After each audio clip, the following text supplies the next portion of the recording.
controversial take. Digital health is dead. Raise your hand if you think I'm nuts by saying that. Just raise your hand. Couple people. This is what I mean by digital health is dead.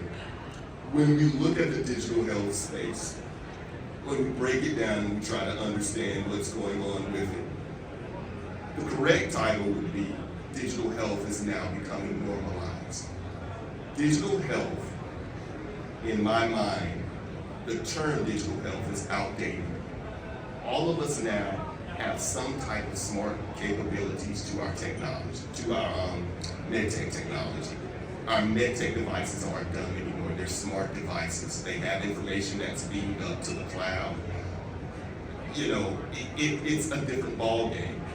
But if you look at the digital health, if you look at that term, and you compare it to how you book travel, or how you book, or how you do banking, you don't call it online banking anymore. You don't call it e-travel anymore. It's just travel, right?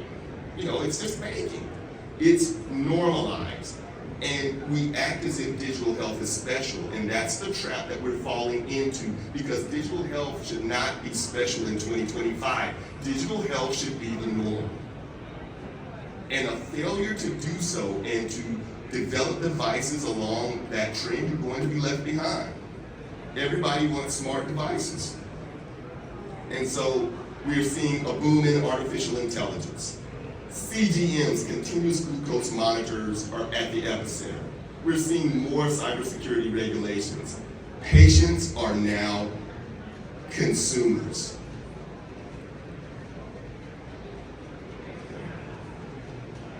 So, what does that mean? Let's unpack and let's look at some of this stuff. So, one of the articles that we wrote was about generative AI and how it could impact product design. And specifically, how large language models and generative AI can transform medical device design, right? This is something we wrote about, I think it was late last year. I did a tour at Minneapolis, at our Minneapolis show. And I remember during the tour asking some of my tour group, I said, hey, how do you all use artificial intelligence in your work, or do you use it? And some of these were college students, and some of these were, were medtech professionals. And I'll never forget one answer I got. One young lady said, I use AI to break up with my boyfriend. I use it to write my breakup letter. I said, wow, cool. I never heard of that, but awesome, you do you. But AI is being used from product design to being used or implemented in medtech, in many of our medtech products. And there's just no way around that. We're seeing it grow, and we're seeing generative AI especially take a strong role in product design to help simplify some of the tasks at hand. It's becoming a second nature. It's becoming normalized. It is not necessarily special anymore in the fact that, oh, this has AI in it. It's becoming second nature, and we have to begin to embrace that. Now, I want to talk about CGMs and spend a little bit of time on continuous glucose monitors. And one of the things we found out late last year was that, or midway through last year, was, hey, continuous glucose monitors are pretty cool devices. And I remember I did a TikTok on my I created an account, and I just went on about continuous glucose monitors, did the hashtag, did everything. And I'm not a TikTok guy. My daughter is. She's 13 years old. She does that kind of stuff. She guided me a little bit. I don't know anything about TikTok. I'm 46 years old, ladies and gentlemen. That's just not my thing. I'm more of a Facebook and a Twitter guy. But I got on TikTok, did this whole spiel about continuous glucose monitors, and got over 600 likes just by tagging CGM. And I talked about the business side of it, right? I just talked about how it was, how these devices are being used, just something very basic. And that was our first indication that there was an appetite for this technology. Well, we had a reporter at the time, who did a story about Olympic athletes using CGMs to kind of monitor their stats and to see how they were performing. And it hit us that, hey, wait a minute, continuous glucose monitors, we need to stop looking at this as like a device for diabetics. And we need to start looking at this as a platform-like device. And so with that being said, we saw late last year, Dexcom and Abbott Laboratories not only gain approval, but launch over-the-counter CGMs for not patients, but consumers, for non-diabetics.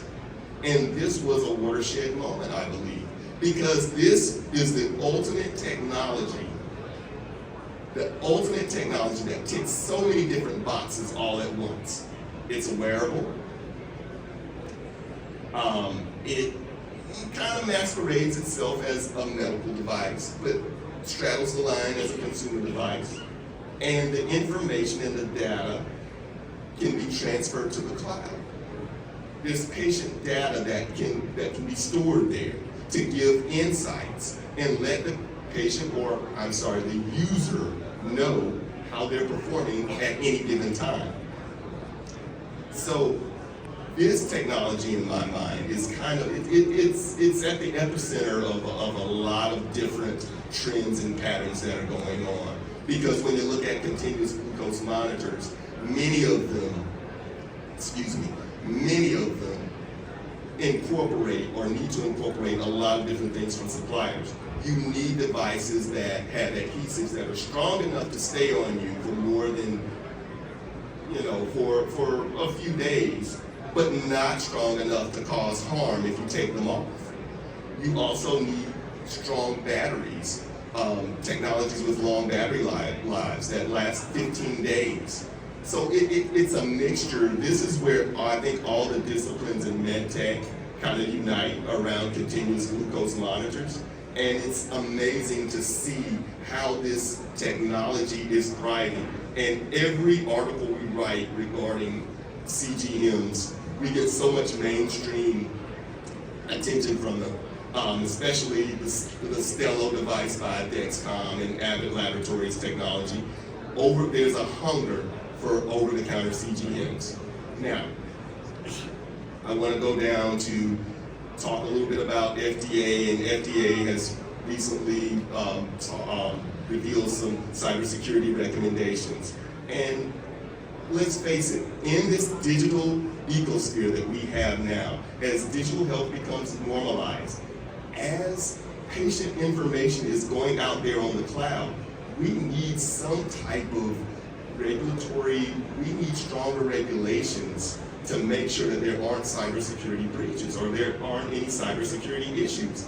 And so FDA has been really good to really navigate around that. And so with that being said, it's about time, I think, and it's these are things that I think are well poised to deal with digital health with the market as it becomes normalized. And I think that it's only going to grow. I think there are only going to be more recommendations coming down the line and more regulations with this. So definitely something to watch the cybersecurity front.